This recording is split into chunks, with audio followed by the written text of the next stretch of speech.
Selamat pagi sahabat Sonora, apa kabar pagi hari ini? Dan kembali setiap hari Rabu pukul 7 kita bersama seorang theocentric motivator, sales trainer, leadership coach, dan juga managing director of Capstone Group. Beliau adalah siapa lagi kalau bukan sales mastery Eloy Zaluku. Selamat pagi Pak Eloy. Selamat pagi Mbak Yulis. Kita kehilangan Mas Bima hari ini. Iya. Kita akan cepat baik-baik saja ya. Iya. Sudah ini katanya sudah ke dokter. Sudah membaik. Oh iya, kita harapkan kita bisa bersama minggu depan. Iya. Oke, Pak Eloy seperti biasa juga akan berbagi ya tentang masih dari Rave Selling Model, yaitu Relationship Based and Value Creation Selling. Ya. Dan kalau dari minggu-minggu kemarin kita sudah mengenal apa itu Rave Selling, kemudian juga ada beberapa pertanyaan juga sudah kita bahas. Dan pagi hari ini sedikit mengulas saja, kemudian Anda nih sahabat Sonora silakan dapat berbagi juga dengan kita di sini ya Pak Eloy ya. Betul sekali. Silakan Anda berbagi tentang apa Pak Eloy? Mereka bisa berbagi bagaimana mereka selama itu memulai hubungan baik dengan customernya, prospeknya. Kalau mereka adalah medrep, mereka bisa bercerita bagaimana mereka memulai hubungan baik dengan dokter-dokter di rumah sakit atau kalau teman-teman dari AO account officer misalnya, bagaimana dari perbankan begitu ya, bagaimana mereka memulai hubungan pendekatan yang baik dengan prospek mereka, konsumen mereka. Karena hari ini kita akan berbicara mengenai connecting and building rapport. Karena kita sudah berbicara dari minggu lalu, itu berbicara mengenai leads and referrals, kita sudah berbicara mengenai prospecting, dan hari ini kita berbicara mengenai kalau kita bertemu dengan si prospek, Mr. Prospek ini, maka what should be done. Kenapa? Karena kalau pertemuan pertama ini tidak berhasil, maka kita akan sulit untuk mendapatkan kesempatan berikutnya. Nah, tetapi Mbak Yulis, saya mau sampaikan lagi mengenai Rave Sales Model ini, karena ada beberapa teman-teman yang mungkin masih belum betul-betul menangkap apa yang saya maksudkan dengan model yang kita buat ini. Jadi sahabat Sonora di seluruh tanah air, kita berbicara mengenai satu model tentang bagaimana kita menjual lebih banyak dan lebih menguntungkan dalam waktu panjang melalui dua keterampilan. Ya, keterampilan yang pertama adalah keterampilan memulai dan membangun hubungan baik dengan prospek atau konsumen. Dan yang kedua adalah itu kemampuan untuk kita berkompetisi secara profesional melalui pemberian nilai manfaat kepada prospek dan konsumen, bukan pemberian diskon atau potongan harga dan penurunan bunga. Begitu ya. Jadi itu yang kita sebut sebagai sales mastery using sales rave selling process. Nah, di dalamnya itu supaya para pendengar kita bisa membayangkan, di dalamnya itu di dalam konsep ini ada tiga bagian yang saya sebutnya sebagai tier 1, tier 2, dan tier 3. Tier itu artinya susunan pertama, susunan kedua, susunan ketiga. Nah, susunan pertama itu namanya Rave Sales Philosophy.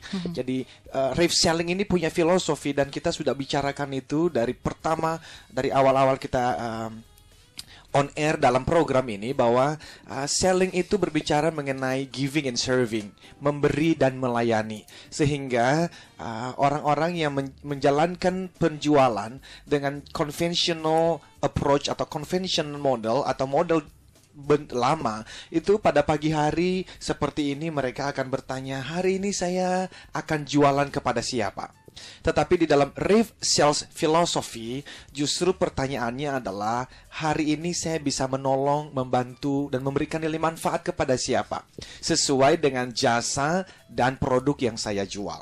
Nah, di dalam Rave Sales Philosophy ini ada 3 yang saya bahas. Yang pertama adalah Rave Sales Organization. Ini berbicara mengenai strategi. Karena sales itu tidak bisa lepas dari turunan pertamanya adalah itu dimulai daripada strategi perusahaan, strategi pemasarannya. Paling minim di situ kita berbicara mengenai STP-nya, segmentasi, targeting, positioning-nya.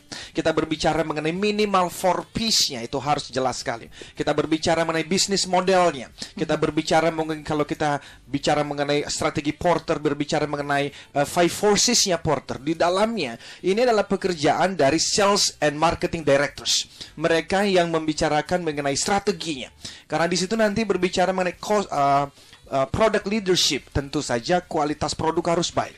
Nah, kedua, itu di dalam Rev Sales Philosophy tier yang pertama, Mbak Yulis, itu ada yang namanya Rev Sales Manager. Jadi setelah punya strategi dari Sales and Marketing Director dari BOD, itu dia turunkan kepada manajer-manajernya. Nah, manajer-manajer ini umumnya kan diangkat dari orang-orang yang berhasil di lapangan. Jadi MedRep yang berhasil setelah beberapa tahun, dia menjadi manager, dia menjadi Pimda, dia menjadi koordinator, dia menjadi supervisor kepada sejumlah medrep yang lain, atau AO yang lain, atau agensi yang lain. Nah, tetapi ternyata tidak semua yang menjadi supervisors and managers itu mampu menjalankan tugasnya dengan baik. Ada satu buku yang berbicara mengenai accidental supervisors and managers. Itu artinya adalah banyak orang-orang yang duduk di level supervisor dan managers itu accidental. Artinya mereka hadir di posisi itu bukan karena mereka dianggap mampu, tetapi karena di situ lagi kosong jabatannya, nggak ada orang, jadi mereka dinaikkan. Tetapi ada orang yang berhasil di lapangan sebagai medrep, belum tentu dia berhasil menjadi seorang managers. Karena managers itu punya roles and responsibilities, punya tanggung jawab dan peranan yang berbeda daripada sekedar menjadi seorang yang berhasil di lapangan. Nah, itu nomor 2. Dan yang terakhir adalah di dalam tier yang pertama, itu Rev Salesperson-nya. Nah, di situ kita berbicara mengenai attitude-nya. Itu saya tulis dalam buku saya yang pertama, Life Success Triangle. Kita berbicara mengenai knowledge-nya, itu pasti. Dan kita berbicara mengenai skills-nya, salesmanship-nya. Nah, itu baru tier yang pertama, Mbak Yulis. Masih ada 2 tier lagi. Nah, tier yang kedua itu barulah kita masuk di dalam Rev Sales Strategy. Jadi kalau bahasa Basunare bisa bayangkan, Rev Sales itu ada filosofi, itu tier yang pertama, strategi itu tier yang kedua, dan yang terakhir tier yang ketiga adalah prosesnya. Nah, tier yang pertama filosofi, kita udah berbicara tadi, organisasi, manajer, dan filosofi untuk para salesnya. Tetapi tier yang kedua kita berbicara mengenai strategi. Nah, strateginya apa? Juga ada 3. Apa itu? Supaya Rev Sales Philosophy ini bisa jalan, maka kita berbicara secara spesifik. Bagaimana caranya memulai relationship itu seperti apa? Nah, hari ini kita nanti akan touch sedikit mengenai termasuk first impression-nya, bagaimana kita memulai connecting itu. Ya, lalu kita berbicara mengenai yang kedua, value-nya. Jikalau memang kita bisa compete dengan value, we compete through value, bukan dengan cara cutting price dan menurunkan bunga, maka pertanyaannya adalah how can we build value yang dianggap valuable oleh customer kita, yang kita sebut nantinya value proposition-nya seperti apa. Dan yang terakhir adalah kita berbicara mengenai trust and engagement. Nah, ini satu pemahaman logika bahwa jikalau relationship itu sudah dibangun dan values-nya sudah diberikan, maka ujungnya adalah trust itu akan terbentuk. Kita akan dianggap sebagai sahabat, sebagai solution source, sebagai pemberi solusi oleh kita punya prospek, dan dengan demikian mereka akan percaya. Dan kalau mereka sudah percaya, maka itu menjadi yang paling awal di dalam kita berbicara mengenai customer engagement, client engagement. Nah, sekarang banyak perusahaan klien-klien saya, khususnya di perbankan, itu menggaungkan terus yang namanya engagement. Bagaimana sih kita membangun hubungan yang sampai pada customer engagement ini? Karena persaingan semakin menggila, Mbak Yulis. Yang namanya produk itu bisa ditiru oleh bank-bank yang lain. Yang namanya produk bisa ditiru oleh farmasi-farmasi yang lain. Tetapi yang tidak bisa ditiru nantinya adalah relationship ini nggak bisa dicuri. Values yang diberikan oleh si salesperson nggak bisa dicuri. Dan engagement, trust yang mungkin muncul di sana tidak bisa dicuri. Nah, itu berbicara di tahap strategi. Nah, yang terakhir adalah tentu nanti teman-teman sales di lapangan akan ngomong begini, kan ujung-ujungnya duit, Pak Eloy katanya. Saya ini dikejar oleh yang namanya target bulanan. Kalau saya mengikuti strategi begitu butuh waktu berapa bulan, bahkan mungkin bertahun-tahun, saya baru bisa making profit, bisa jualan. Nah, saya mengatakan tidak. Oleh karena di tier yang ketiga kita berbicara aplikatifnya. Jadi itu yang kita sebut sebagai proses. Nah, kita mengikuti proses penjualan yang kita sudah pernah dengar selama ini. Namun nanti dalam penjelasannya itu banyak yang diputar balikan. Karena sengaja saya lakukan, karena Ya itu tadi berhubungan dengan filosofinya. Seperti 2 minggu berturut-turut kemarin kita berbicara mengenai leads and referrals misalnya. Saya mengatakan stop cold calling dan stop asking for referrals. Berhenti melakukan cold calling dan berhenti meminta referensi termasuk daripada pelanggan Anda yang puas. Nah, kenapa saya mengatakan ya? Karena itu ada filosofi di belakangnya. Filosofinya adalah di dalam rev selling model, kita itu namanya customer centric, customer focus. Maka kalau Mbak Yulis adalah customer saya, maka saya itu mesti memikirkan apa yang terbaik buat Mbak Yulis. Saya mesti melayani Mbak Yulis. Nah, ketika saya datang kepada Mbak Yulis, sekalipun Anda puas dengan training-training saya misalnya, lalu saya mengatakan, Mbak Yulis, tolong kenalkan saya dong dengan seorang teman yang butuh training. Di saat itu saya sedang menghancurkan proses rev sales yang sebenarnya. Karena ketika saya meminta Mbak Yulis mereferensikan saya seseorang, di saat itu saya lagi memaksa Mbak Yulis untuk memikirkan tentang saya. Yaitu apa? Memikirkan seorang klien, seorang teman yang direferensikan pada saya. Dan itu sudah menghancurkan rev sales filosofi yang pada naturnya adalah sayanya yang memikirkan Mbak Yulis. Nah, tapi teman-teman nanti kemarin di Twitter, di Facebook banyak yang bertanya, karena menurut mereka, sekali lagi, menurut mereka ini lama. Nah, saya masalah lamanya nih ya, Pak Eloy, saya potong iya, dulu. siap. Memang waktunya berapa sih waktunya gitu? Kalau Pak Eloy bisa kira-kirakan. Good. Now, waktunya rev sales model ini Mbak sebetulnya memang untuk jangka panjang. Maka saya selalu mengatakan pada rekan-rekan salesperson gitu ya, lakukan konvensionalnya tidak apa-apa. Cold calling ya jalankan. Karena dulu juga saya melakukan cold calling di dalam profesi saya untuk mencari klien.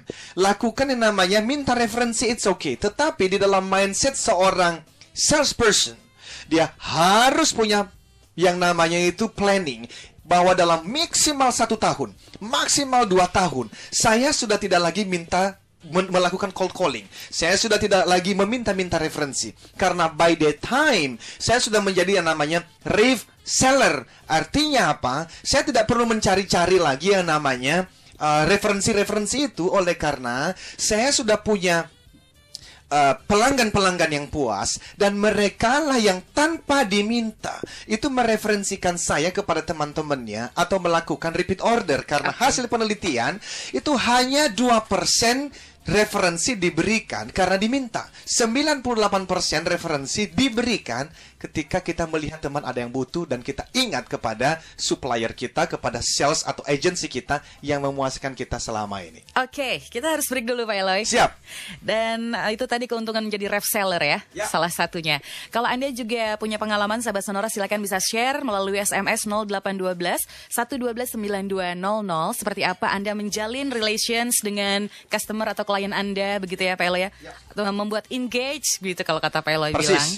Dan silakan Anda juga bisa share lewat Twitter kami di @sonorafm92. Kita akan kembali bersama Eloy Zaluku, Theocentric Motivator, Sales Trainer, Leadership Coach, dan Managing Director of Capstone Group. Masih tentang Rev Sales Model, Relationships Based and Value Creation Selling.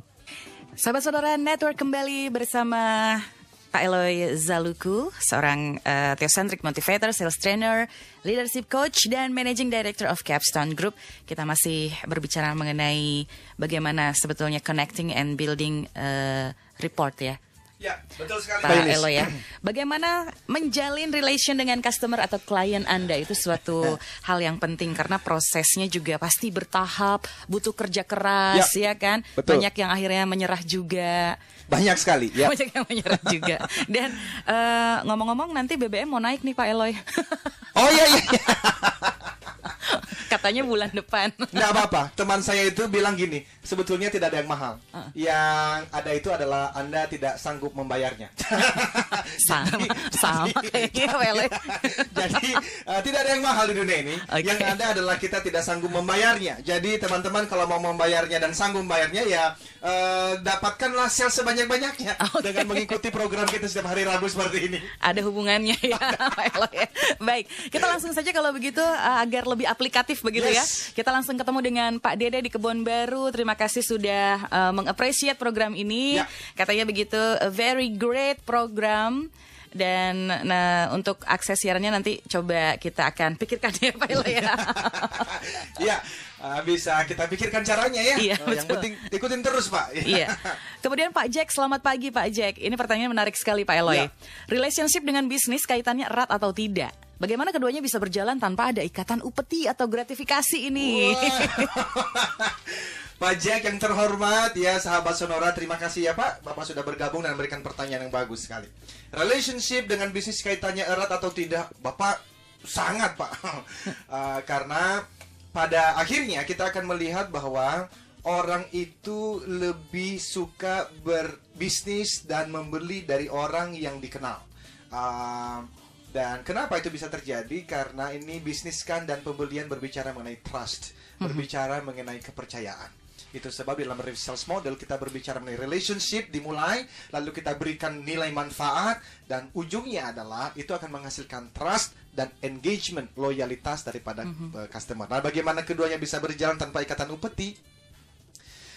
Tergantung sih Pak, Bapak lagi berbisnis dengan siapa saja. Tetapi harusnya kalaupun Bapak menggunakan cara upeti dan gratifikasi, ya saya nggak bisa deny karena saya melihat ada beberapa teman yang akhirnya memang menggunakan cara-cara seperti ini. Tetapi saya pikir ini adalah cara jangka pendek ya, karena kalau orang tersebut internal perusahaan misalnya pindah posisi, dia dimutasi, dia pindah, maka selesailah hubungan itu karena selama ini kan hubungannya didasarkan pada upeti dan gratifikasi. Tetapi itu juga kita tidak bisa jadikan model untuk semua perusahaan di mana kita akan berbisnis, bukan, karena banyak sekarang perusahaan-perusahaan yang tidak menginginkan itu. Bahkan ada perusahaan-perusahaan yang sekarang sign contract ketika kita ada hubungan bisnis dengan mereka bahwa tidak boleh ada upeti dalam bentuk apapun. Bahkan untuk kita ajak mereka makan siang pun ada yang memang di dalam kontrak kita tidak boleh terjadi. Jadi Pak, saya pikir cara-cara lama seperti ini soon or later Pak, dan bayangan saya sekarang ini pun sudah terjadi di banyak perusahaan, sudah tidak bisa lagi dijadikan sebagai strategi bisnis yang bisa dipertahankan. Jadi karena itulah ya mari kita belajar bagaimana membangun relationship, dan yang kedua bagaimana kita membangun manfaat kepada konsumen yang dianggap sebagai valuable, karena itulah cara berkompetisi yang paling baik dan bertahan paling lama. Ya, seperti itu Pak Jack. Ya, terima kasih Pak Jack pertanyaan Anda. Ya. Lanjut ke Bekasi kita Pak Eloy. Ya. Sudah ada Pak Sopyan. Selamat pagi Pak Sopyan. Bagaimana mengatasi customer yang sudah menjalin hubungan baik dengan kita tapi ternyata dia kecewa dengan brand dan produknya? Ya, Pak Sofyan, terima kasih Pak. Makanya di dalam sales, saya mengerti sekali pertanyaan ini ya, karena ada beberapa klien, peserta training kami yang menanyakan pertanyaan yang sama. Pak, kita tidak bisa deny bahwa product leadership, kualitas produk itu adalah yang utama. Itulah sebab di dalam Rev Sales Model saya mengatakan tier yang pertama, susunan yang pertama itu adalah Rev Sales Organization ya. Jadi organisasinya sendiri mesti adopt konsep ini. Dan itu dilakukan oleh Sales and Marketing Director di dalam mereka membuat strategi perusahaan ya, seperti tadi sudah kita sampaikan. Nah, pertanyaannya adalah bagaimana kalau dia ternyata kecewa nih. Ada strategi-strategi di dalam kita mempertahankan hubungan baik ini sekalipun mereka kecewa, dan salah satunya adalah yang pasti permintaan maaf. Karena ada teman-teman sales yang sifatnya itu defensif ya. Jadi mereka sudah tahu bahwa memang produk mereka ada kekurangan tertentu, tetapi waktu si konsumen itu komplain, mereka menemukan 101 bahkan 1001 cara untuk memberikan alasan yang seakan-akan si konsumen ini tidak berhak untuk menyampaikan komplain. Nah, teman-teman salesperson di luar sana, komplain itu adalah sesuatu yang wajar. Ya, dan you will never win the argument with your customer. Anda tidak akan pernah menang di dalam debat bersama dengan konsumen Anda. Oke. Jadi yang paling penting adalah minta maaf. Kita cut dulu ya Pak Ela ya. Pertanyaan nanti jawabannya nanti kita lanjutkan kembali. Siap. Selain tadi harus meminta maaf juga karena mengakui ya. Ya, mengakui dan tentu saja diperbaiki kesalahannya. Kita akan lanjutkan kembali sahabat Sonora, tetap di Sonora FM 92 Jakarta dan Sonora Network bersama Eloy Zaluku. Oke, sahabat Sonora Network, kembali lagi dalam Sales Mastery pagi hari ini bersama Eloy Zaluku, Theocentric Motivator, Sales Trainer, Leadership Coach, dan Managing Director of Capstone Group. Tapi bagaimana ketika Anda mengalami kesulitan saat Anda menjalin relations dengan customer Anda? Relations sudah terjalin dengan baik, tiba-tiba kecewa karena brand dan produk kita mengalami kekurangan atau penurunan kualitas ya Pak Eloy. Yes. Seperti yang dialami Pak Sofyan di Bekasi. Betul sekali. Nah tadi kan kita udah berikan solusi itu ya. Ini ada sahabat kita dari Bali nih, Ya, Pak betul. Ketut Mursi di Denpasar. Saya sangat setuju Pak Eloy dengan kita harus bisa membuat pelanggan-pelanggan kita puas dengan apa yang kita berikan ke mereka. Pengalaman saya, tanpa kita meminta pun mereka akan mengapresiasi kita kepada dan mereferensikan kita kepada temannya.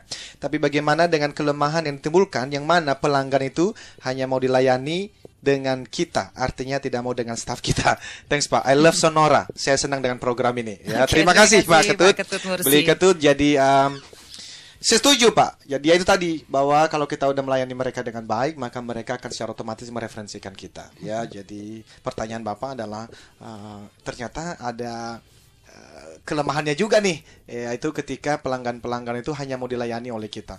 Maka jawabannya adalah Pak, duplikasi. Duplikasi itu adalah Bapak coach anak buah Bapak coach staff-staff Bapak, supaya mereka yang pertama ketika Bapak kunjungan dengan customer, Bapak ajak mereka untuk melihat. Dan Bapak dari awal sudah mengatakan bahwa saya sedang menduplikasikan karena perusahaan kita, bisnis kita sedang growing, sedang berkembang, dan saya tidak mungkin bisa melakukannya sendirian. Sehingga saya mau menduplikasikan apa yang menjadi key success factor, kunci sukses sehingga kita bisa seperti ini. Ambil Pak, mungkin sekitar 2-3 orang dulu yang Bapak itu coach, minimal 1 jam seminggu per orang. Bapak coach mereka.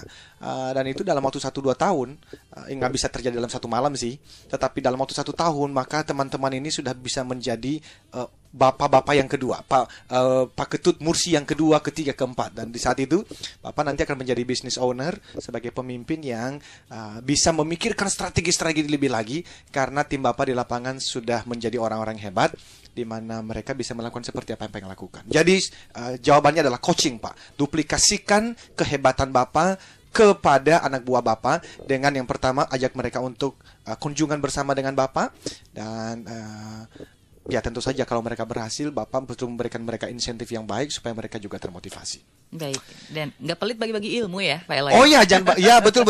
Karena ini adalah ketakutan beberapa teman. Ya nanti tapi kalau saya sudah mengajarkan, ternyata mereka pindah ke perusahaan lain, apalagi tempat kompetitor, terus saya gimana? Pak, Tuhan itu adil Pak. Lakukan saja yang terbaik. Biasanya ya orang juga kalau dia merasa mendapatkan banyak manfaat dari bekerja bersama dengan Bapak, mereka akan stay. Tapi kalaupun ternyata mereka pindah, Tuhan akan gantikan dengan orang-orang yang betul-betul bisa bekerja bersama dengan Bapak. Tapi kan pekerjaan harusnya kan bagian dari ibadah ya. Jadi nggak usah khawatir Pak, berbagi saja, berbagi seperti yang kami lakukan hari ini. Rezeki itu diatur dari Tuhan Pak. Yang penting lakukan saja yang terbaik. Yes, good. Dan kita perlu tahu juga nih Pak Eloy, step-stepnya seperti apa ya? Ini penting sekali karena rasanya ada teman-teman Sonora yang nggak sabaran. Caranya bagaimana?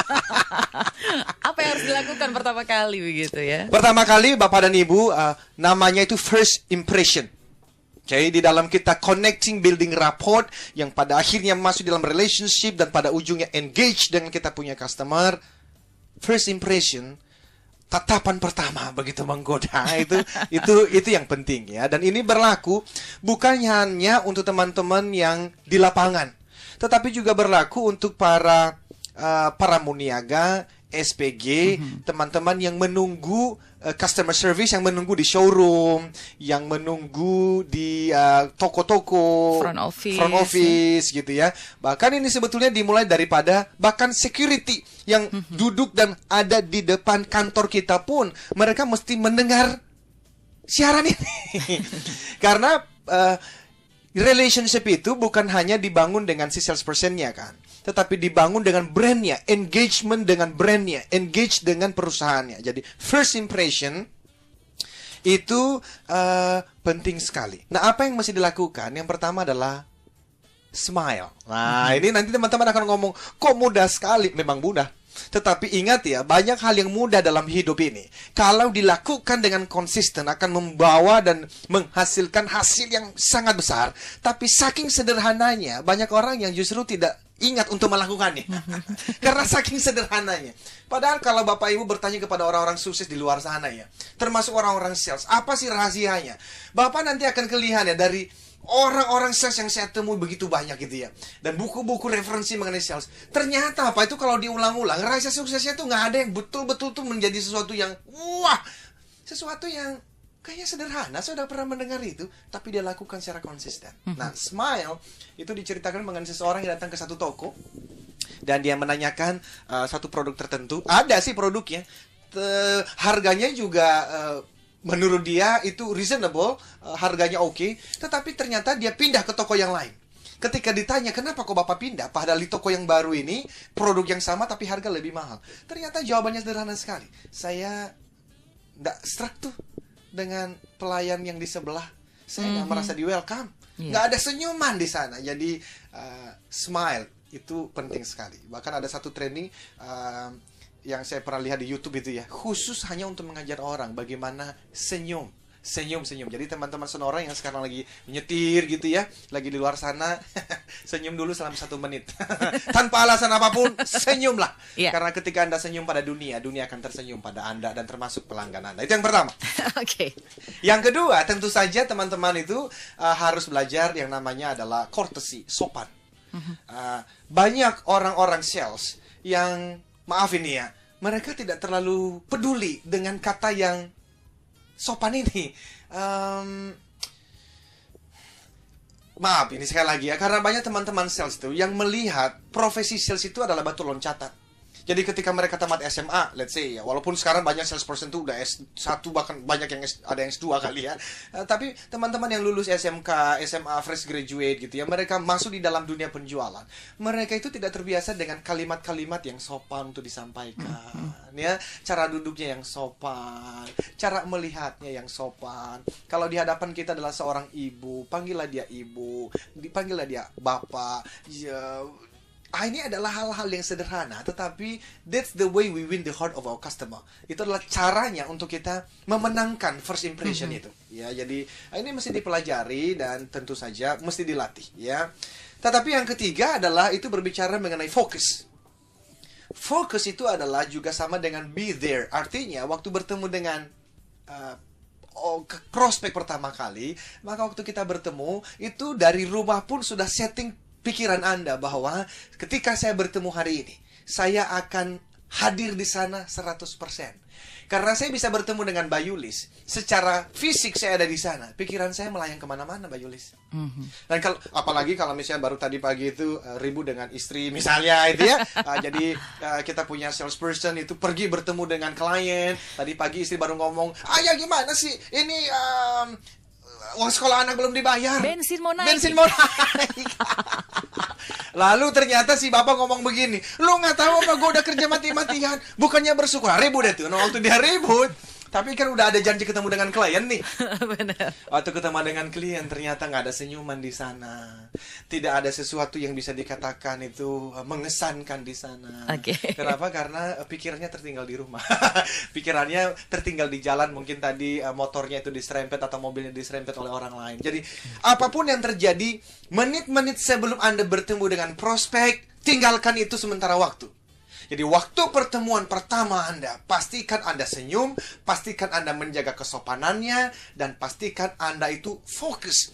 Be there 100%. Nah, kalau Anda melakukannya, maka Anda jangan lupa yang keempat.